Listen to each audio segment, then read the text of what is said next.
Um, Welcome everybody to this month's meeting of the Disabilities and Conditions of Aging Network. I am Jeremy Warriner with Walking Spirit and Advocates Personal Care. I provide outreach consulting to them.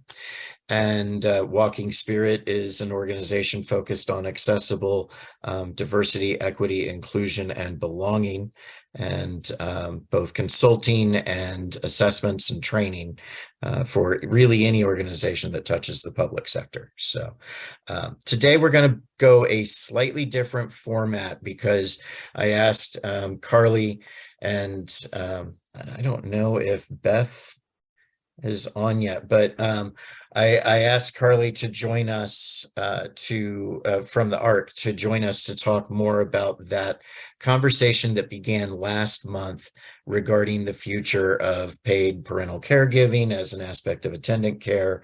Also, how that may be impacting similar services on other waivers, and wanted to focus on that. But if the conversation organically moves into other aspects of the unwind, there are a couple different folks on today who have more knowledge than I do, and that is wonderful.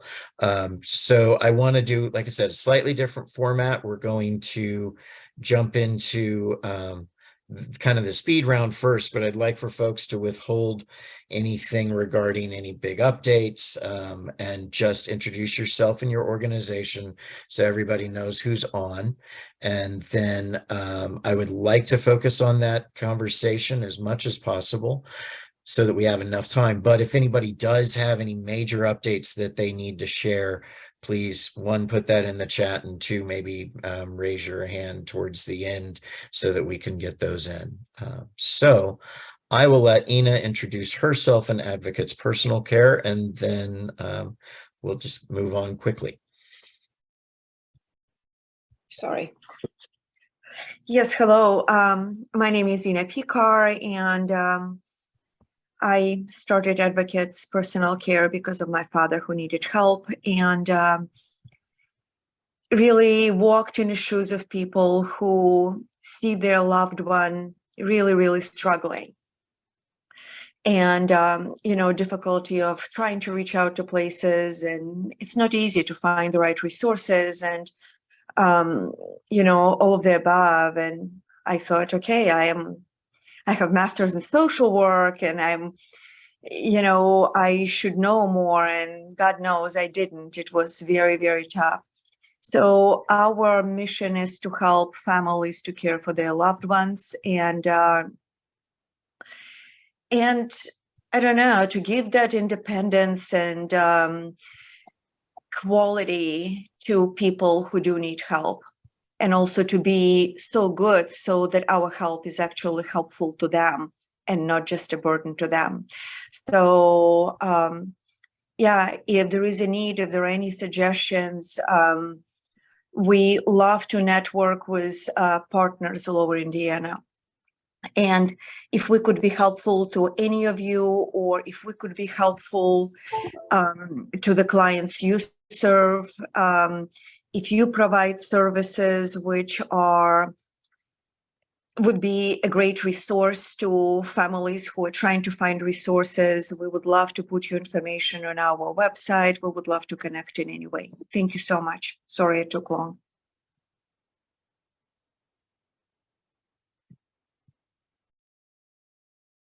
Thing there. Did you mention Kids First? Because you do represent two organizations. I did not. I do run Kids First Adoption Services, and that is for since '98. And we provide an option of adoption for families who do need that option. And a lot of people don't fully know what is adoption, and there is also a lot of stigma about adoption. But every parent loves their child, and life is not always easy. And, we provide that option if people need it. And we also want to make sure that people understand what options they have, because not many do. And we answer questions. We don't ask for names. If you represent organizations and any of your clients are in situation where our services might be needed. We always welcome professionals to call and ask questions. We give information, and this is a huge decision, and it's an individual decision for every family. But people have options and control and ability to stay with their children through life. Thank you. Thanks, Ina. All right, Tim, you want to introduce yourself, Tim Vermand?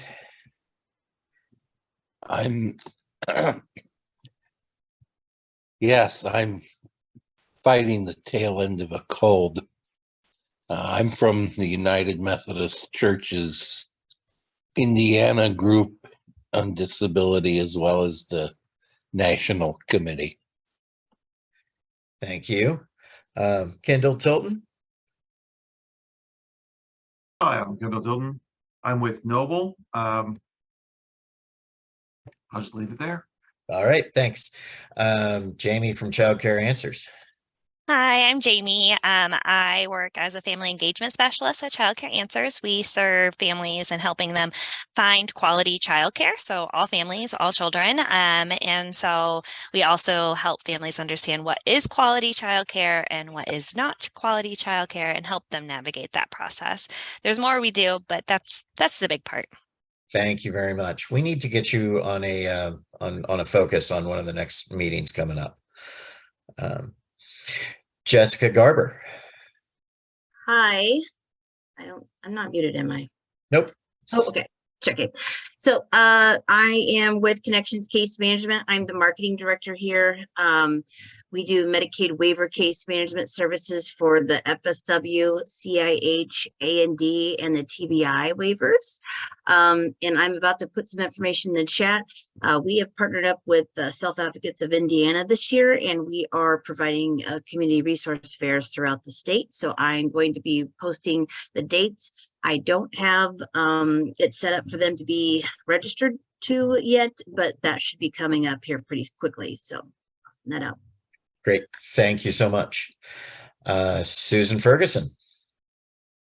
Hi, I'm Susan Ferguson at Accessibility, the local Center for Independent Living for Marion and the surrounding counties. Good morning. It's good to see you. You too. Kaylin. Hello, everybody. Kaylin Underhill, health educator at the Hamilton County Health Department. Thank you. Sarah Davis, welcome. Good morning. Thank you so much. I'm Sarah Davis with Independent Adult Day Centers. We have 3 adult day centers throughout Indianapolis, and we also have home care services. We have attendant care, we have home health care, and we have healthcare coordination. So a great continuum care type of services, and happy to be here. Thanks, Jeremy. Thank you. Heather Wildrick Holman. Hi, I may have my Zoom is being wonky, but Heather Wildrick Coleman with Firefly Children and Family Alliance, specifically an assistant director with Community Partners for Child Safety in Marion County. We work with families or primary caregivers of kiddos birth to 17. As of January 1st, we can also take pregnant folks. We connect, we're information referral. We connect, we know a little about a lot, and we connect folks to those experts that can help their families be happy, healthy, and strong. Thank you so much. Stephanie Lasky. Morning, everyone. Stephanie Lasky. I'm a contractor with the Division of Aging, working on a few projects related to the TBI and A&D waivers. Pleasure to have you with us. Courtney Hunt. Hello, I'm Courtney Hunt. I represent 2 organizations. The first one is Ambassadors of Hope, where we work with children and families to prevent child abuse and neglect, and we also do a lot of work with foster parents. The second organization I'm representing this morning is United Church Homes Capital Station, which is a HUD housing facility for the aging population. And so in my role here, I'm a service coordinator, so I'm always looking for resources to connect my residents to help them to remain living independently. Pleasure to have you with us today. Chalicia. Hi, good morning. I'm Shalicia Howard with CareSource. I am the community marketing and education rep for Central East Indiana. Thank you. Adam Brainerd. Hi, everyone. My name is Adam Brainerd. I am the Community Partner Specialist for the CareSource Life Services Program. We provide life coaching services for our members to help them achieve education and employment goals. And thanks for allowing me to be a part of the meeting today. Pleasure to have you. Jamie McCabe. Hello, good morning. Sorry, still having Zoom issues with needing to update thing, but so I apologize, I can't be on video. Special needs living, glad to be here and excited to learn more. Thank you, Jamie. And I saw, let's see, did you post something? Yes, you did. I did see a note in there that somebody was not able to find the registration link. So I don't know, in the chat that to what you had posted, I think. So Okay, I'll look at it and add that. Thanks, Bill. my pleasure. And then there is a phone number 408-5248. Hi, it's Catherine Tavidian from FSSA. Sorry, I'm on the phone. I'm kind of going between meetings right now, but I wanted to be on. I can only be on for the first half hour today, but I was excited to learn about this kind of regular meeting. And I am working on a home health redesign project for FSSA. We know there's lots of issues with our home health services, and so we're really trying to tease it apart and figure out exactly what all the root causes are and solve them, and that takes a lot of stakeholder engagement. So I first of all just wanted everybody on this call to know that we're working on that, and it also involves kind of the interplay between home health services and waiver services. So there will be upcoming consumer kind of and family engagement opportunities in the next couple of months, because we really want to hear from as many people as possible. And I'm happy to hear from home health and personal service agencies too, because I realize that the knowledge is out in the community and we need to leverage it so we can do better. So anyhow, I just wanted to say hello and look forward to working with everybody. That's wonderful. I'm thrilled to have you join us. And for those folks who are new, this network grew out of Advocates Personal Care asking me to put together a network of organizations that were working within these communities, the communities of people with disabilities and conditions of aging. And part of that was that in my outreach work, I noticed that there were no virtual networks popping up specifically focused on this conversation.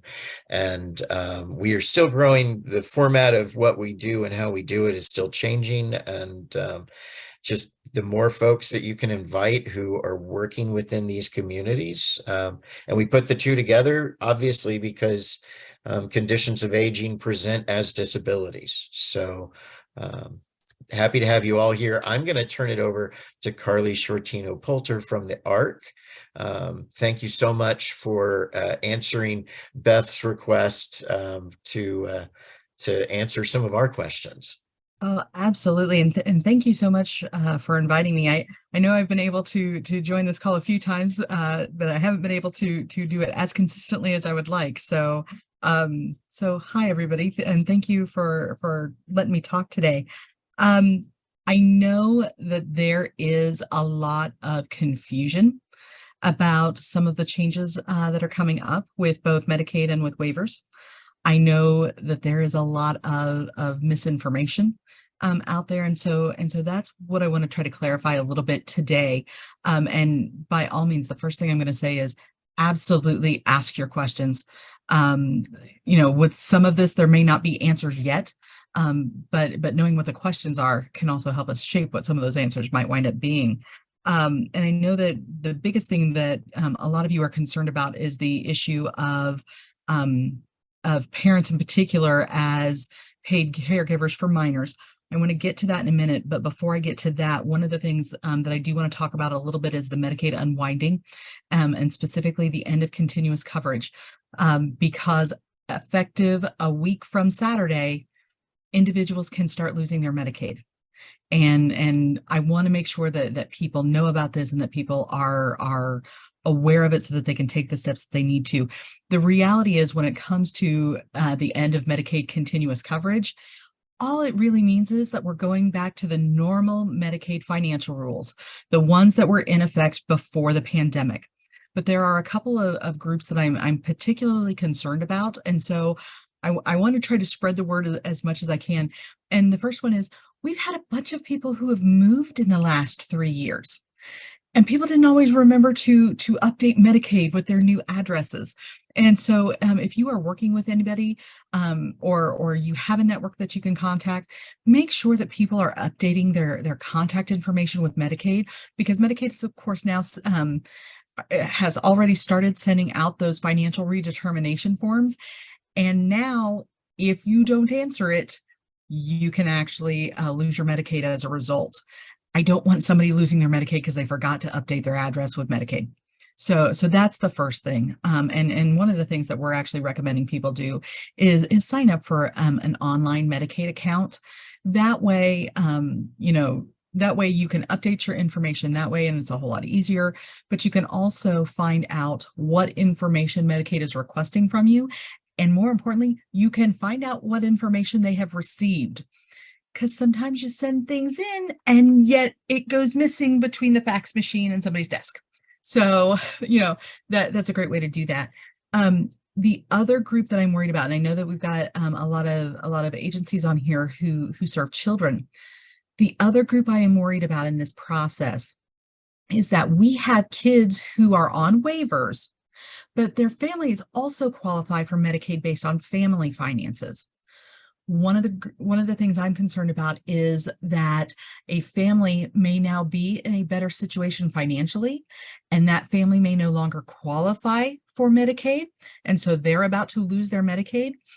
But that child who's on a waiver has not been put into a different assistance group. And so I'm worried about that kid also losing their Medicaid because the rest of the family is.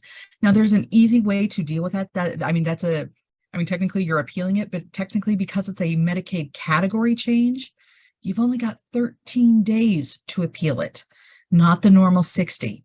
So that's another reason why I want to get that information out there. So especially, Children's Bureau, Child Care Answers, Special Needs Living Magazine, all of you guys who work with children in particular, make sure families know that part, because I'm worried. I don't want an interruption either with their Medicaid or their waiver services.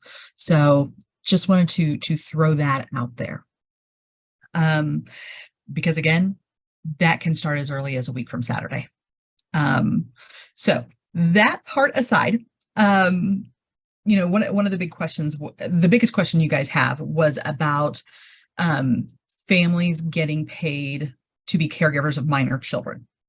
And I'm going to be perfectly honest, even trying to research this has been a challenge. From everything I have been able to gather. So we've got the regulations through the Division of Aging for the aged and disabled and the traumatic brain injury waiver. Then we've got the regulations for the developmental disabilities waivers, specifically the family support waiver and the CIH waiver. They have different rules. And so, for example, on the BEAD side of the world, family members have always been able to be paid caregivers for adults with disabilities, even when they were the guardian, even if they were power of attorney, even if they were the healthcare representative. That has not been true on the aging side of the world.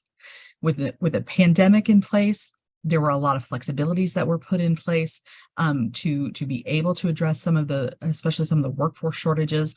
And so not only did individuals on the aging side of the world, did those family members who were guardians, powers of attorney, or healthcare representatives, they were suddenly able to become paid caregivers during the pandemic. But universally, the parents of minor children were now able to be paid caregivers. Everything I have seen has said that was exclusively a pandemic-based flexibility that was put in place. And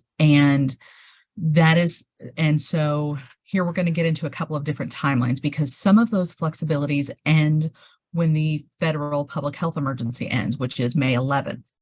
Some end 6 months after that. And the idea of parents of minor children being paid caregivers is slated to end 6 months after the end of the federal public health emergency, which means November is when the parents of minor children will no longer be able to be paid caregivers. I know that one of the things that Jeremy and I have talked about, and Beth and I have talked about, is the medically fragile warrior program that was out there. From everything I have been able to tell, that is also a pandemic-based flexibility. I'm trying to confirm that. So there's still a couple of people that I want to reach out to get confirmation on that. But if my understanding is correct, that will end in November. And Jeremy, as soon as I get that confirmation one way or the other, I will email that to you so that you can spread the word on that. But that is my understanding is that parents as paid caregivers of minor children will end in November. Now, we've also got a bunch of other changes that are coming up, and the most notable is that anybody on the aged and disabled or the traumatic brain injury waiver under the age of 60 will be moved over to the Division of Disability and Rehabilitative Services in January. So in January, DDRS is actually going to take over the administration of the A&D waiver and the TBI waiver for anyone under the age of 60. So some big parts about that is that in year one, their goal is to have as little disruption as possible. You can keep your same case manager, assuming your case manager stays. The regulations are supposed to stay the same. They haven't worked out all the details yet. And Kathy Robinson with DDRS is the person who's taking point on that conversion process. And if you will bear with me a moment, I'm going to put her email in the chat, but I've also learned that I can't type and talk at the same time. So I'm going to shut up for just a minute while I type this.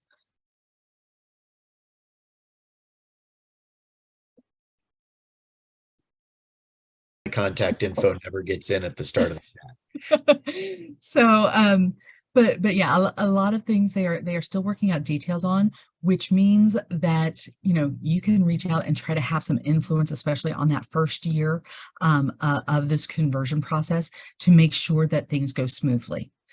Now, one of the things that is their goal is that people will be able to keep their case managers, even if their case manager is not currently a case manager with DDRS. Because the BEADS waivers have 6 case management agencies. The goal with the A&D and TBI conversion is that, if SACOA is your case manager right now, you should be able to keep that SACOA case manager, especially for that first year while we're in this transition period. What I will say, kind of personally from experience, when BEADS did case management innovation, where we went from 11 case management companies to 6, is that a lot of the case management companies who were not chosen to continue, a lot of their case managers were just hired by other case management companies. And so, if your case management company wasn't continuing, there was a good chance your case manager was just going to go work for somebody else and you could follow them. And so that is still the hope with this. But I will also say one of the things we saw on the BEAD side of the world was that we also had a lot of people who just left the industry. So I can't definitively say that you will be able to keep your case manager, in part because it all depends on whether or not your case manager changes jobs. But I will say that the state's goal is to make sure that especially for year one, you can keep your case manager if they stay, to try to make this transition as easy as possible. I will also say that, starting in, November, December, well, I'm going to back up just a little bit, right before the pandemic began. And when I say right before the pandemic began, I mean our last town hall was literally the week everything shut down. Right before the pandemic began, the Bureau of Developmental Disabilities was actually looking at doing a complete overhaul of waiver services. They were calling it waiver redesign. They were doing extensive listening tours to gather input from families and from self-advocates about, how they wanted waivers to work, what they wanted waivers to do for them. Well, that process is going to restart again in earnest next year. And because the A&D waiver and the TBI waiver are coming over to DDRS, that is also all going to be incorporated into that waiver redesign process. So they won't just be redesigning waivers for the family support waiver and the CIH waiver. They'll be looking at completely redesigning waivers for all 4 of them. Okay. And the good news is, what I can genuinely say is that the state really was listening. They were actually paying a lot of attention to what individuals and families were saying, and they were adjusting, their thought processes based on the feedback that they were getting from people about how they wanted their waivers to work, what they wanted it to do for them, and things like that. So you really can make a huge difference when this process starts by making sure that your voice is heard, by making sure that you are giving your input. And so I want to make sure that you guys are doing that. I also want to say, I know there's a lot of anxiety about the A&D waiver and the TBI waiver moving over to DDRS. I'm going to be honest, I think that this will actually be a good thing, especially for younger individuals, because a lot of times, when we're talking to families of younger individuals, and we try to get them to their local area agency on aging, there's some resistance there. The local AAA will say, oh, you should call BEADS, even when the Bureau of Developmental Disabilities may not be appropriate for what their needs are. So I do think that, for individuals who are younger, and who, even those who do have, medically complex situations, individuals whose disabilities are more physical in nature, I think that I am hopeful with DDRS taking it over, because I think it might make it a little bit easier to access those services regardless of age.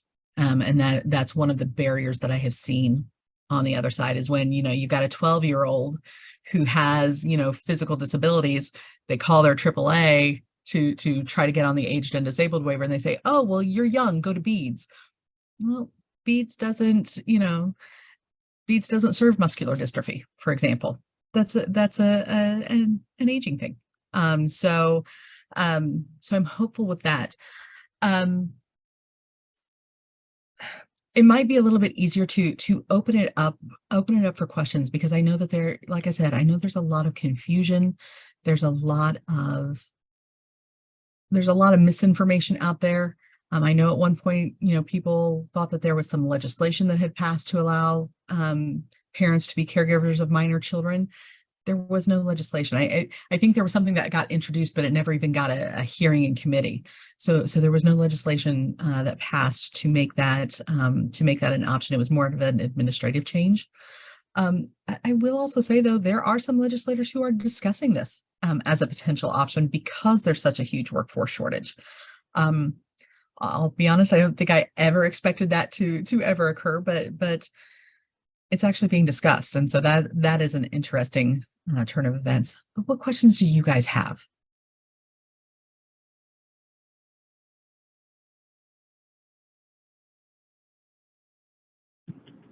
Their hands, however you guys want to go about it.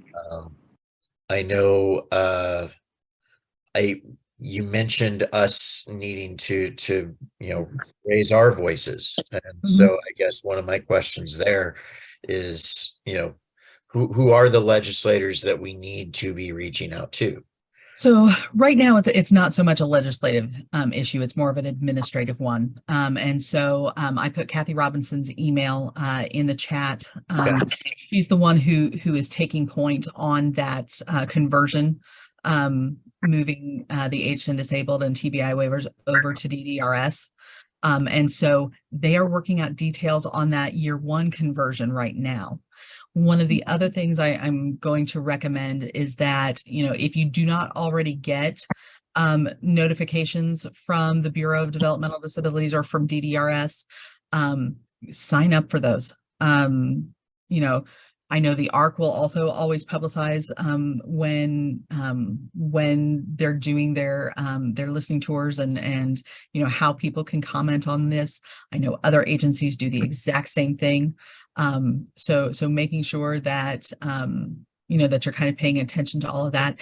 A lot of the waiver redesign processes will start tentatively in November. And what I mean by that is that's when they'll start announcing when, you know, listening tours and town halls will be, and when they start, you know, planning on doing those sorts of things.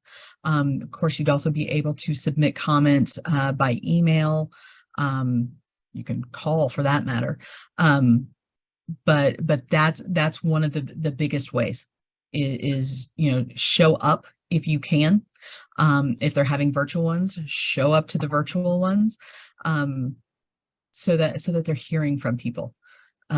Because I will say, you know, like I said, before the pandemic began and we were doing this process, they really were paying a lot of attention and they were taking very, you know, very copious notes from the feedback that they were getting. They got some really good ideas that they hadn't considered before. And especially as we are now going to be integrating more of these services available through both the aged and disabled waiver and the TBI waiver. Those are things that where there's not quite as much familiarity. And so being able to say, okay, this is how it's supposed to work on paper, but this is how it works in real life. And this is how it should work in real life will make a huge difference. Okay. Ina, do you have? I have a question. Yes, first of all, this is such amazing information, Carly. Thank you so much for presenting and for giving this information to us.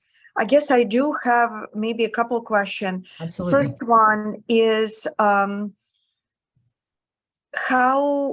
do we sign up for this list to understand what is happening and to attend webinars and to be, you know, to be able to be fully involved? I will find that link and I'll send it to Jeremy so that he can send it out to the whole network if that's okay, Ina.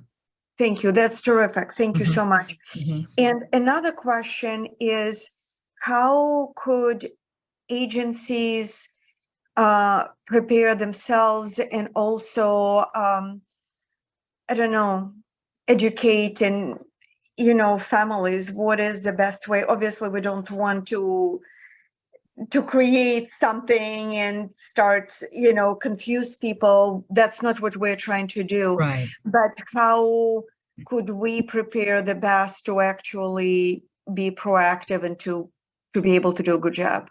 Sure. No, I think that's an excellent question. I think especially for the parents of minor children right now, I think part of it is we've got to get this on their radar that this is most likely a temporary option that will end in November so that they can start making plans. I think, you know, that way we can figure out financially for the family, you know, how they can plan to taper off, but then also what other services or resources might we be able to put in place, you know, if the parent then needs to go back and find a job in the community, rather than staying home with their loved one.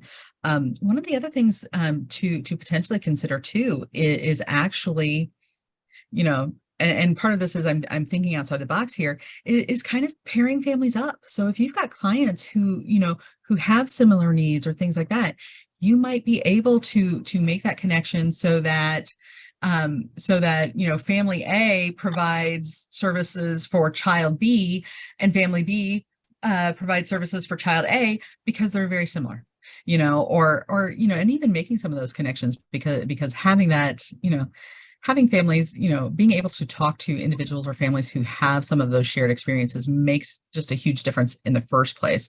And I mean, obviously you've got to be a little judicious in how you do that. And it's got to be the individual's, you know, it's got to be the individual's choice if they're comfortable with it and things like that. But that may also be another way to ensure that that child is still able to get the supports that they need.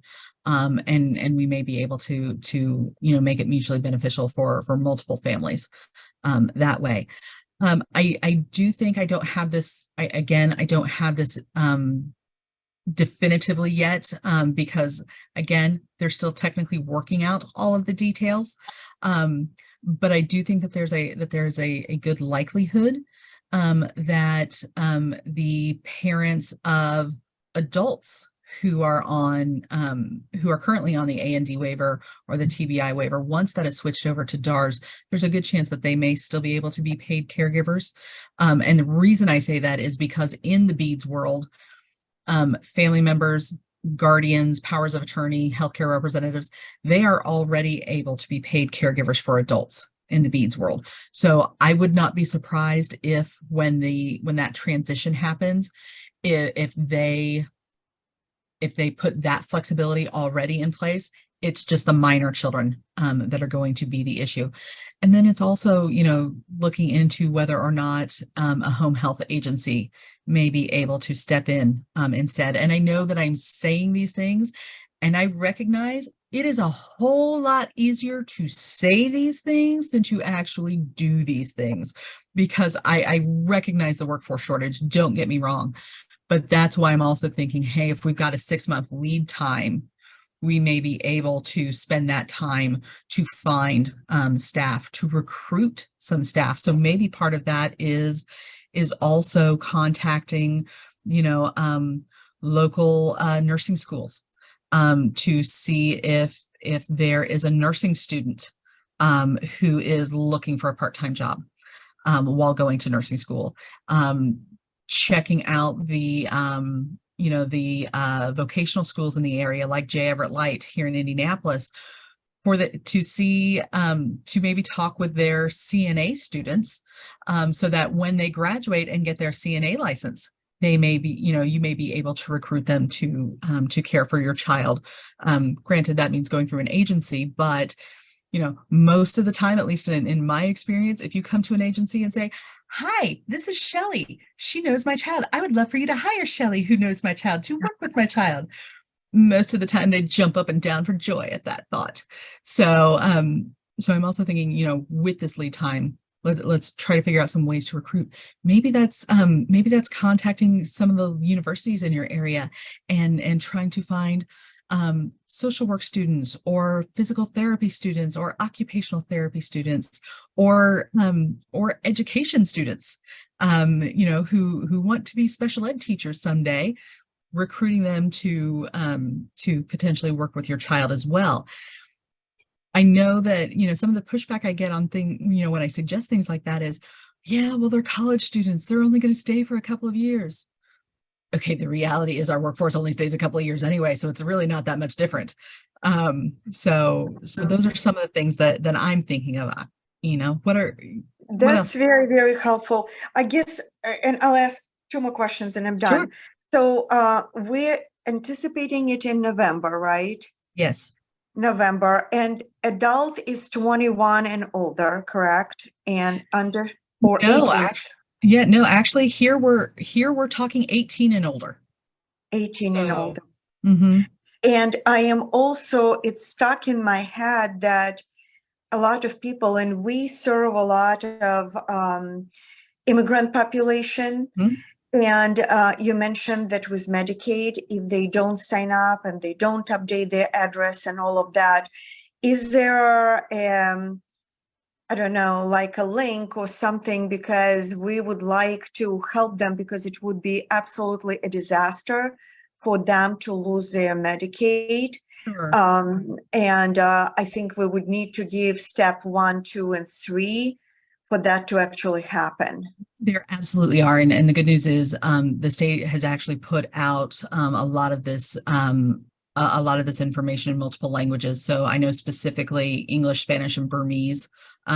They have all that information, and I will give that to Jeremy as well, because I think you're right. And especially when it comes to like setting up an online Medicaid account, It's not that it's difficult, but it's not exactly that it's easy either, because there are several steps to get to the right link. And so, yeah, let me get that to Jeremy as well. Okay. Thank you so very much, Carmen. Oh, absolutely. Absolutely. What other Before we- questions do you guys have? Well, and I was going to throw one in before we go to that, just in regards to the information that you're going to send me. Mhm. Is it okay to share that information on Oh, please do. Facebook and that kind of stuff so that it's out there for people to see? Absolutely. Please do. Okay. Please do. And in fact, one of the things that I put into the chat last, we do a monthly webinar series called Ask the ARC. And in March, I was doing it on the changes with Medicaid and with waivers that are coming up in the next year. We have now captioned and posted that. So I put that link in the chat as well. You are welcome to share that with anybody that you want to. In that, we talk about not only the change with Medicaid continuous coverage, but also things like cost sharing that will restart July 1st. So if you are working with families and maybe their kids are on CHIP, where they have a premium that they have to pay, they have to start paying that again July 1st. If you work with individuals who are maybe on HIP 2.0, they've got to start making power account contributions again July 1st. And frankly, I don't want somebody getting locked out of HIP and into HIP Basic for 6 months because they didn't know to make a $5 contribution to their power account. So we've got some things like that. Talk about some of the flexibilities that are ending and when. Most of them tend to be more administrative. They're not something that most families would necessarily recognize, but it would be something that agencies would deal with more, especially things on like reporting and training and some things like that. But then we also talk about some of the changes that are coming up with waivers, in particular the conversion from A&D and TBI over to DDRS, and then also waiver redesign that will be starting. And I just realized I'm speaking in alphabet soup instead of words. I apologize, guys. If I have used any acronym and you weren't sure what it is, call me out on that. I know better than that. Sorry. I think you're probably among the right group for a lot of the acronyms, but yes, there is a lot of alphabet soup that happens. Well, you know what, and one of the things that I do want to be, I always try to be conscious of is that especially with the individuals and the families that we work with, so many of them are involved in multiple systems. And sometimes you have multiple systems who will use the same term or the same acronym, but they have radically different meanings. I cannot think of an example between the Division of Aging waivers and the DDRS waivers right now, but it's something to be mindful of. So if, when this conversion happens, if you're starting to, if your spidey sense goes off and you're thinking, wait a second, that's not my understanding. One of the things we should always make sure of is that we're clarifying that we're using words that mean the same thing. So. Very much so. I have a friend who works for the American Dental Association, and anytime I mention the ADA, that's what he thinks of. So, we have about 12 minutes left. Does anybody have any further questions for Carly at this point? If there are any big announcements anyone wants to throw in there, I guess one thing that I was thinking about here, and I don't want to commit anybody to anything, but in regards to getting information out to families about these changes, Jamie McCabe, do you want to talk about special needs living for a moment and how maybe there might be a way that we need to be communicating those things to you too? Hey, yeah, that's great. I appreciate that a lot, Jeremy. Thank you. Yeah, I'm happy to, if you guys have specific community events, things that we should be including and letting the community know about, you're certainly welcome to email me directly and reach out, and we can include those in our local events page. We do deadline the 20th every month. And so our May 20th deadline is for the July issue that comes out the end of May. The digital version comes out the first day every month. And so things are, you know, a little bit in advance. So if you know things specifically that are happening in July, feel free to shoot those our way. We also, you know, want to do a really great job of including individuals, adults, really anyone that with any type of special need on the cover. I love that we can incorporate families. Families is a big part of that. But if you have any specific nominations of people that have stories or would want to contribute or impact or inspire other people as they're navigating through their journey, that would make a great story. Certainly you can connect them directly with me, or just let me know and we can reach out directly and ask if that's something that they would be open to or wanting to participate in. We are planning a April event for the community, so you're welcome to share that with your communities and families. That's going to be at Adrenaline on the 20th from 6 to 8. It's a sensory friendly night, so that's posted in the chat there. You're welcome to share that. We also put it on our social media page. If you want to share it that way too, you can.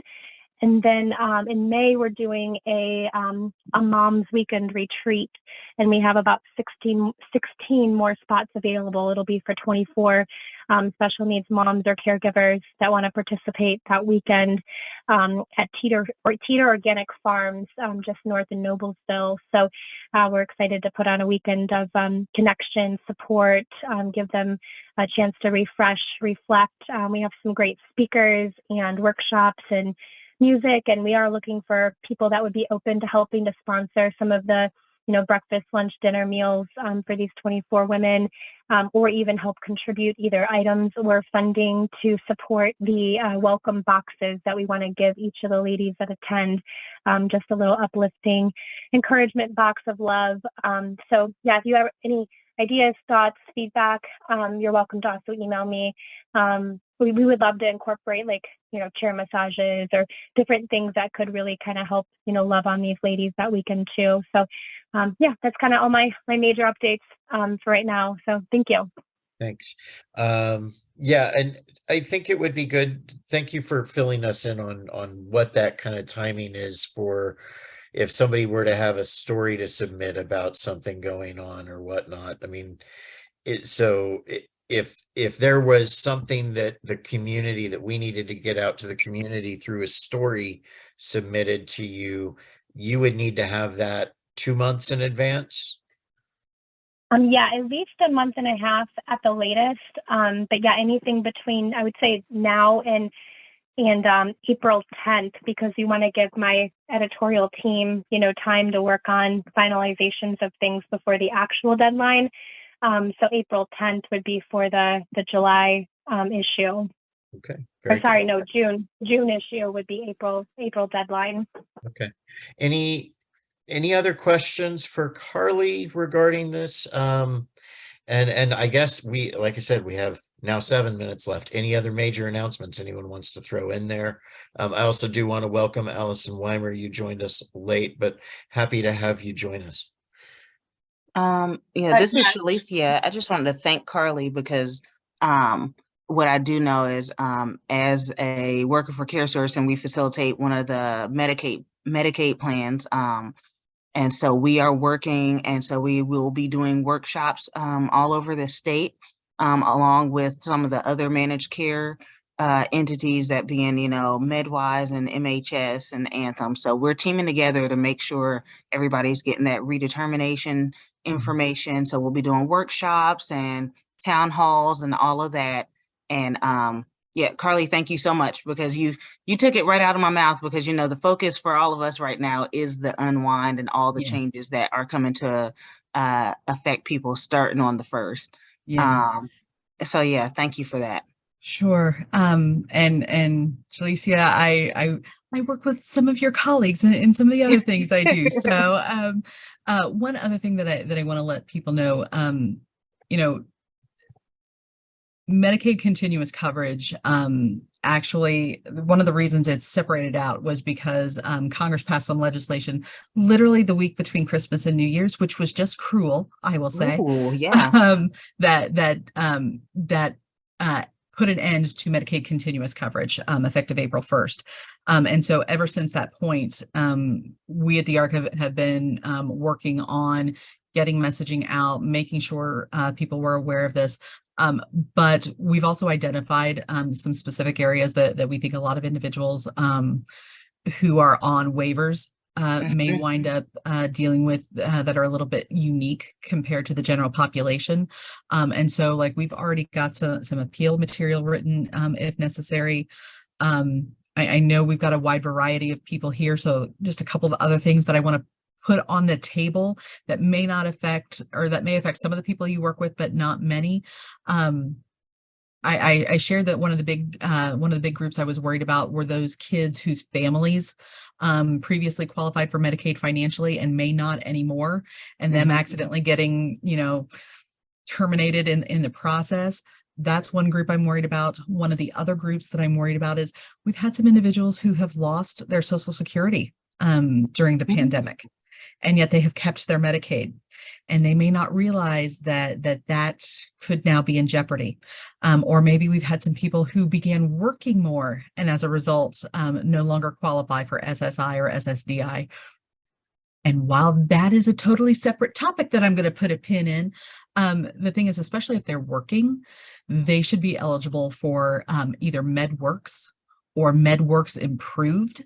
And that is something that the Medicaid computer system doesn't always flag that they should be switched to that other category. But again, because it's a category change, it's only a 13-day appeal window. So we've got some materials available for that. Then I'm also worried about those individuals who became adults during the pandemic and who maybe applied for SSI, but of course they were denied the first time and didn't know that they needed to appeal. That's the group that I am very worried about. And quite frankly, I don't have an answer on how to fix that part yet. But just I wanted to put that out there as a heads up in case you work with individuals who may be in one of those categories. And if you've got questions, you can always reach out to us at the ARC. That's exactly what we're here for. Thank you. Awesome. Still have a few more minutes. If anybody else has any other questions, Carly, I do want to thank you as well. The information is gold, and there's so much going through my head right now. I'm sure there will be other questions coming up, and I will look for the information that you referenced and get that out there. Anything. You know what? And if any of you are like me, you're going to think of something totally different like 3 weeks from now. Send me an email. That's, call us up. That's exactly, not a problem, because that's how my brain works. So. Yeah, absolutely. I think we're all kind of in that spot. So thank you so much. Other housekeeping stuff. Last month when I sent the calendar invite, I included the chat from the previous meeting. I don't know if that was a good way to get that out to you guys or not. I'm still trying to get better at this. But if you are receiving the calendar invites and you want to continue, you're here, so I'm going to say you do. But if anybody at any point, like if those are overwhelming or something, just feel free to reach out and let me know. So shooting for the 4th Thursday of April, which I believe is what, April 27th? Yep, April 27th at 10 a.m. So thank you all for joining, and I look forward to seeing you next month if nobody has any final thoughts or anything they want to throw in. Thank you very much, Jeremy. Thank you, everybody.